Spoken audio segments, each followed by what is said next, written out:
লালন ফকিরের ১৩৫তম তিরোধান দিবসের অনুষ্ঠান প্রথমবারের মতো জাতীয়ভাবে পালন হচ্ছে আজ।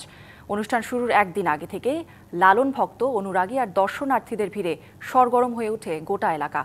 সংস্কৃতি মন্ত্রণালয়ের আয়োজনে কুষ্টিয়া জেলা প্রশাসন ও লালন একাডেমির ব্যবস্থাপনায় সব ধরনের প্রস্তুতি নেওয়া হয়েছে। নানা ধরনের শঙ্কা থেকে এবার আইনশৃঙ্খলা বাহিনীর পক্ষ থেকে নেওয়া হয়েছে কঠোর নিরাপত্তা।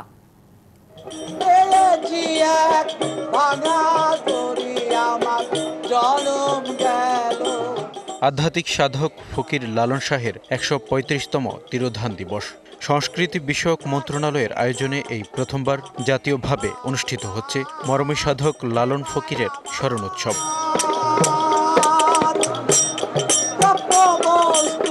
কুষ্টিয়ার কুমারখালীর ছেউরিয়ার আখড়াবাড়ির মাজার প্রাঙ্গণ এখন সরগরম। গান আলোচনায় মেতে উঠেছেন ভক্তরা। লালন ফকিরের দর্শন ও চিন্তা থেকে শিক্ষা নিতে দেশের নানা প্রান্ত থেকে মাজার প্রাঙ্গণে ছুটে এসেছেন ভক্ত অনুরাগীরা। লালন সাইজি একটা বহু বাণী দিছে, তার ভিতরে একটা বাণী হলো সবাই কি আর হতে পারে ধর্মপরায়ণ। খুব সৌন্দর্য আয়োজন, যাই হোক এখন সরকারি ইতি হয়ে গেছে জাতীয়করণ। 4 গুণ শক্তিশালী এনজাইম ও অধিক ফেনা সমৃদ্ধ অরিক্স সিলভার ওয়াশ মাত্র 70 টাকায়। জাতীয় অনুষ্ঠান হওয়ায় এবার আলাদা আবহ তৈরি হয়েছে বলে মনে করেন আগত ভক্তরা।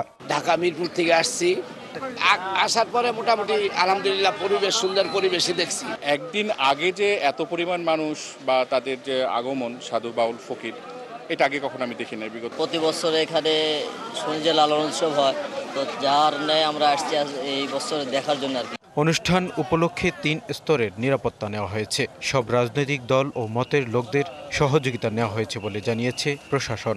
লালনের যারা ভক্ত আছেন তারা যদি নিরাপত্তার সহিত উদ্দীপনার সাথে যদি এই অনুষ্ঠানটা করতে পারেন, এই আলোকেই আমরা আমাদের নিরাপত্তা পরিকল্পনা সাজিয়েছি।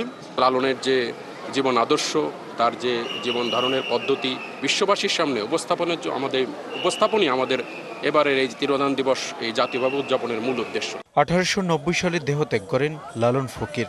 এরপর থেকেই তার ভক্তরা স্মরণ উৎসব পালন করে আসছে। প্রতিবারের মতো এবারও সাধু সঙ্গের মধ্য দিয়ে শুরু হয় মূল আনুষ্ঠানিকতা। বিকেলে আলোচনা সভা ও গানের অনুষ্ঠানে অংশ নেবেন দেশ বিদেশ থেকে আসা আলোচকরা। DVC news desk.